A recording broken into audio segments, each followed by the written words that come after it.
Comment concilier ton envie de sucre avec une alimentation ayurvédique et une nutrition à index glycémique bas?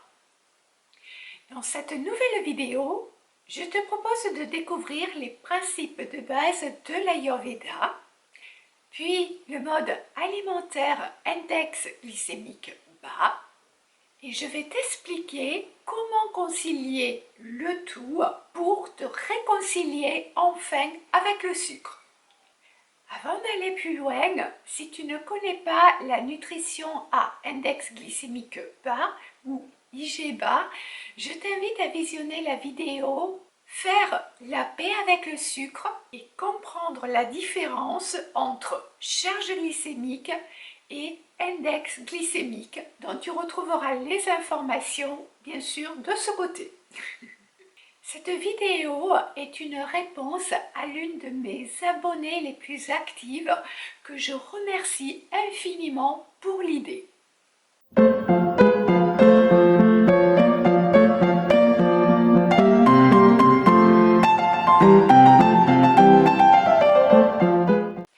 Bonjour, je m'appelle Nathalie. Depuis 2018, j'accompagne au quotidien les consultants vers l'Ayurveda. Si tu souhaites en savoir plus et si tu es nouveau sur cette chaîne, je t'invite à consulter le lien que j'ai glissé sous la barre d'informations en cliquant sur En savoir plus. Ainsi, tu peux prendre contact avec moi pour une demande d'information ou bien un rendez-vous pour un bilan complet ayurvédique. Sur cette chaîne, je te sensibilise à la nutrition ayurvédique et plus récemment à la nutrition index glycémique bas que moi-même j'ai découvert lors de l'été 2022. C'est une approche révolutionnaire qui m'a permis de dompter mon envie du sucre. Donc c'est la raison pour laquelle j'ai souhaité intégrer la thématique sur cette chaîne. J'ai une vision unique de l'Ayurveda. Pour moi, la nutrition ayurvédique se doit d'être à la fois facile, accessible à tous et surtout conviviale.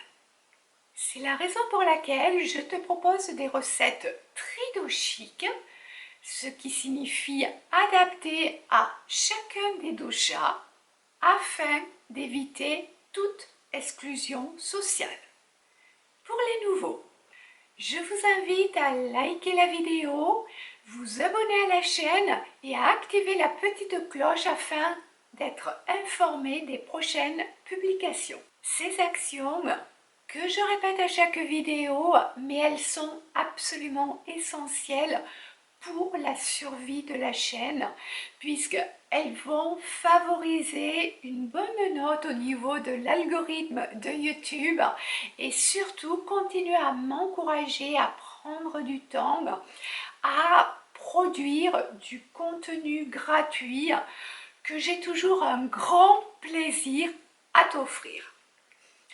Allez, maintenant, place à l'Ayurveda sucré.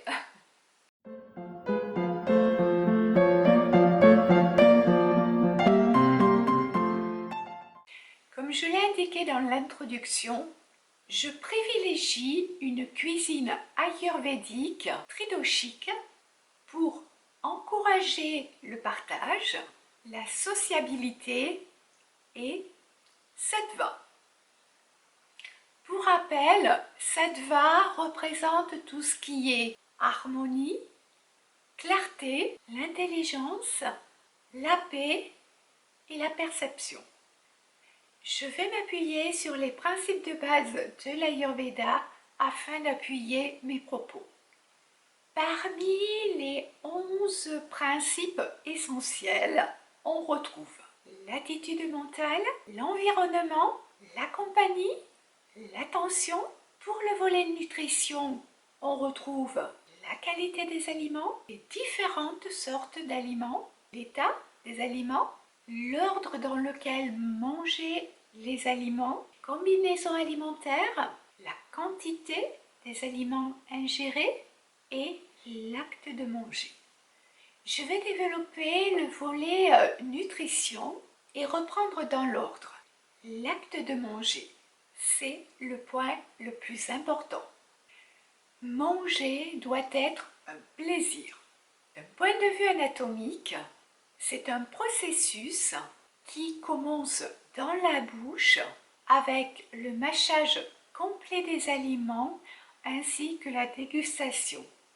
C'est le moment de découvrir les différentes saveurs dont est composé l'aliment. Pour rappel, en Ayurveda, il y a 6 saveurs. L'acide, l'astringent, le piquant, l'amer, le salé et le sucré qui est également appelé neutre ou doux.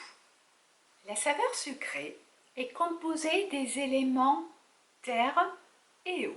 Ces attributs sont lourds et onctueux. Le doux est anabolique. Il participe à la croissance des tissus et il apporte également une sensation d'apaisement émotionnel. En excès, cette saveur accentue les caractéristiques du dosha kapha. Lui-même est composé des éléments eau et terre.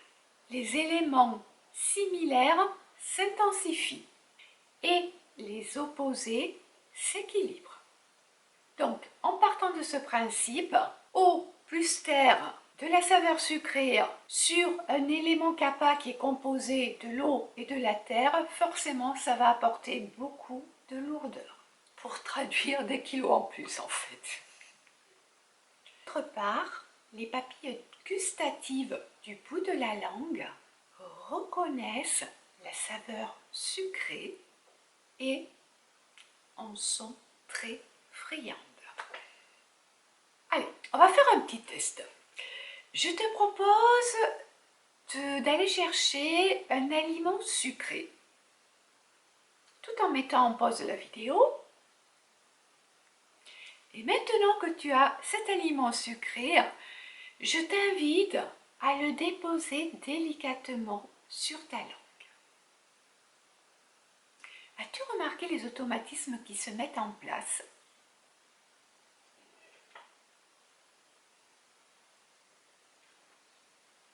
Je vais vous confier un petit secret de professionnel de l'Ayurveda. Il faut savoir que pour les praticiennes en Ayurveda, la langue est un outil très riche d'informations que souvent le consultant ignore ou volontairement ou involontairement omet. On enchaîne ce volet de nutrition avec la qualité des aliments. Les fruits et les légumes seront autant que possible locaux, de saison et bio. Le bio présente quand même l'avantage non négligeable d'avaler le moins possible de pesticides qui sont responsables de perturbations endocriniennes. D'ailleurs, si tu n'as pas encore ce réflexe, je t'encourage à lire la composition des aliments que tu achètes. Normalement, les industriels sont censés renseigner l'ensemble des ingrédients que l'on retrouve dans le produit. A contrario, il faut savoir que les marketeurs, c'est-à-dire les personnes qui s'occupent du marketing, peuvent jouer sur les mots. Exemple, 0% de matière grasse, mais rajout en sucre pour apporter du goût à l'aliment. C'est d'ailleurs ainsi qu'on a créé une société d'obèses, avec des nouvelles maladies liées au sucre comme les hyperactifs, les troubles du syndrome prémenstruel, la fibromyalgie, les fibromes, les cancers, et cette liste est bien sûr non exhaustive malheureusement. Et c'est ainsi qu'on a créé des enfants addicts au sucre, car dès le plus jeune âge, dans les petits pots, on va retrouver cette note salée, souvent en excès. Pareil, n'hésite pas à vérifier la composition des petits pots, tu vas être effaré. Donc, si tu n'as pas ce réflexe, surtout précipite-toi sur les étiquettes. Les différentes sortes d'aliments. Pour un bon feu digestif, un bon acné, on privilégie les aliments cuits en hiver et on peut se tourner vers des aliments crus l'été. Pour transiter entre les deux saisons, c'est-à-dire au printemps et à l'automne, on va mixer aliments cuits, aliments crus. Et aliments crus, aliments cuits. Bien entendu, chacun d'entre nous est unique. Aussi, si vous souhaitez personnaliser votre alimentation, je vous invite à vous faire accompagner par un professionnel de l'Ayurveda. L'état des aliments. Les aliments sont autant que possible frais afin d'apporter un maximum de sattva. Pour rappel, les aliments congelés ou fanés sont tamasiques. L'ordre dans lequel manger les aliments et les différentes combinaisons d'aliments. J'ai tout détaillé dans le guide L'essentiel pour faire la paix avec le sucre. Tu trouveras le lien en déroulant la barre d'informations sous la vidéo. Ce guide d'ailleurs complète la vidéo dont je faisais référence tout à l'heure et dont je te remets la référence en cliquant sur le i en haut à gauche. Dans le guide, tu trouveras la liste des aliments IGBA, la liste des charges glycémiques à privilégier, les calculs pour toi-même évaluer l'impact d'un aliment sur ton organisme. Et tu trouveras également 10 astuces qui te permettront de réduire l'impact délétère du sucre dans ton organisme. Si je devais résumer, je te dirais de commencer tes repas avec des légumes et de terminer par des aliments riches en glucides et à faible charge glycémique. Tu connais mon leitmotiv, je n'encourage absolument pas l'exclusion sociale. Toutefois, si tu souhaites manger selon ton profil ayurvédique, le plus simple, à mon sens, est de jouer avec les épices adaptées à ta vikriti et de faire bon usage des antidotes ou des contrepoisons. La quantité des aliments, en suivant l'ensemble des conseils énoncés, normalement, ton corps réclame la juste quantité de nourriture. Sous réserve de ne pas avoir de problème de santé, de prendre des médicaments ou un facteur très important de manque de sommeil. Dans ce dernier cas, le sentiment de satiété ne joue plus correctement son rôle. Le corps va réclamer de l'énergie. Souvent, il va le réclamer sous forme de nourriture, puisque dans les calories, c'est de l'énergie. Alors qu'en réalité, on a plutôt besoin de se reposer, de sommeil. C'est une énergie complètement différente. Si, pour des raisons de santé, tu dois suivre un régime spécifique, je t'encourage à te faire accompagner par un professionnel de l'Ayurveda. Lui seul pourra personnaliser ton programme nutritionnel. Il pourra te guider sur les épices, sur les aliments à prendre, sur la durée pendant laquelle tu vas devoir faire ce régime et surtout il va t'accompagner vers un retour à une alimentation dite sociale. En première intention, n'oublie pas de consulter d'abord ton médecin. Lui seul peut poser un diagnostic. Le professionnel en Ayurveda, aussi qualifié qu'il soit, même un ancien médecin, n'a pas le droit de poser de diagnostic.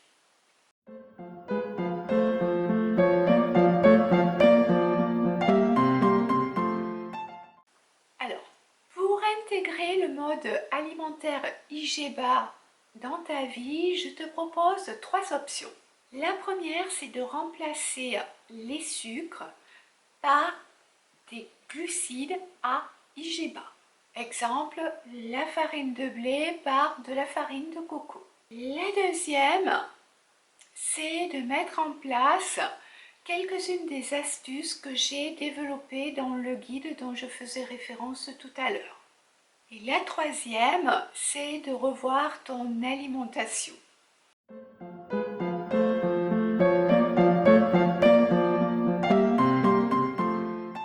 Alors, comment au quotidien mettre en place une alimentation IGBA?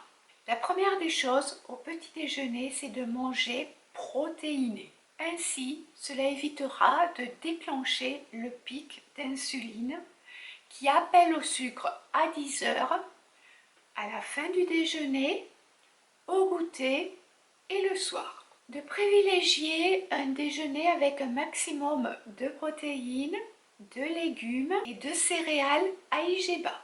Un goûter sucré, c'est le seul moment de la journée où le sucré est recommandé. Alors bien sûr, on va privilégier les bons sucres comme les fruits, les oléagineux ou éventuellement un carré de chocolat noir. Au dîner, on va préférer les protéines plutôt végétales avec des légumes ou des légumineuses, des céréales et des légumes.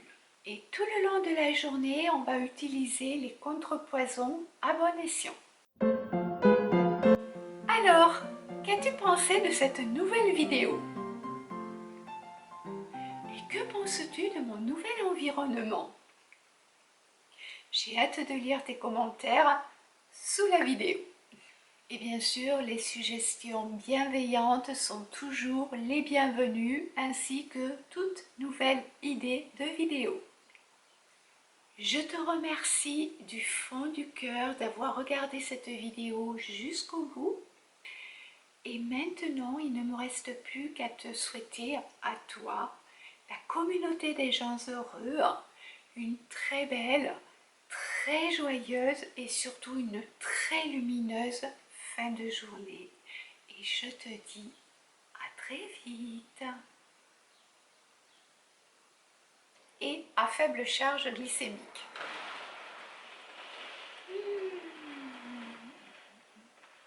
C'est les giboules.